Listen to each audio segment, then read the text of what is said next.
think Charlotte community is awfully lucky to have recruited to Charlotte a long time ago an up-and-coming, dynamic nonprofit executive from Durham, and we brought him here to be the leader of the Arts and Science Council. And we didn't know that he was going to become an iconic figure.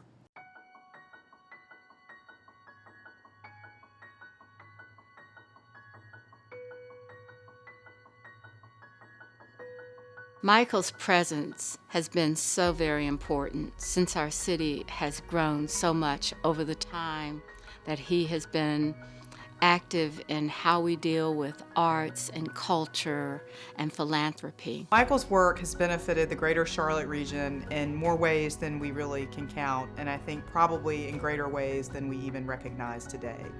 He has been able to see a vision for this region that few people have been able to, and then he's gone after each piece of that vision to put all of the puzzle pieces in place to make this city what it is today. And he has this unique thing to convene the NGO community, the business community, the government community, the educational community, and say, we got to work on this together. We're going to miss Michael because he's so good at that, and he'll leave a heck of a legacy behind him because he was so good at it. As mayor of this great city, one of the lessons that I've learned is that nothing is done without a collaborative effort. And to be able to acknowledge that partnerships are important, collaboration builds a better outcome, as well as to actually act on those things, you can see that in Michael's participation. It's important to have that partnership to move any big initiative. And Michael's depth of experience, his relationships in the public sector, in the private sector, in order to bring all of this together and make a real difference. And Charlotte today is known as a place that can get things done. And I think that's a result of the leadership that Michael and so many have demonstrated, putting public and private partnerships together to move the city forward on big initiatives that will make a difference for a long time. The public-private partnerships he's brought together have been tremendous for our community. And I know when I travel to other places, they ask me, how does your community do this? How do you get these people to the table?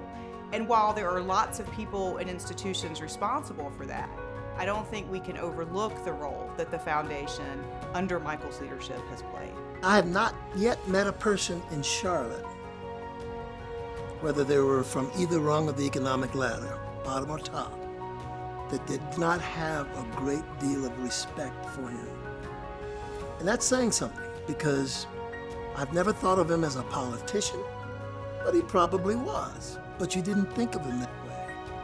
I never thought of him as a person who would twist your elbow to get something done, but he probably twisted my elbow many times and I didn't realize it until afterwards.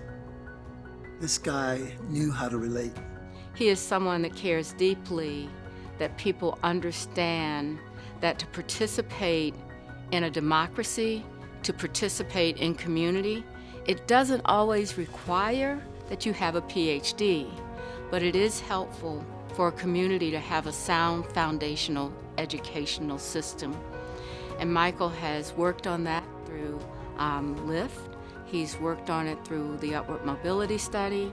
He's actually worked on it as a parent and a supporter of our children, and that makes a lot of difference. We have a lot to do, but Michael's been a contributor for a very long time to that effort. Michael is one of the people that when I need to wrestle with an issue in the community, I call Michael. Because Michael not only has great subject matter expertise, he has great history, and he has this can-do attitude on helping you think through what'll be necessary to bring people and resources, stakeholders, funding together to make something happen. He's also not afraid to say this isn't the right time, but he's also anxious to say when it is. And I think that can-do spirit and that experience that he brings, the breadth of his relationships, make him such a valuable member of the community and make it possible for Charlotte to do so many things. When you ask me if there's anything else to know about Michael, I think it's going to be very challenging for Michael to stop being Michael. So let's see how that goes.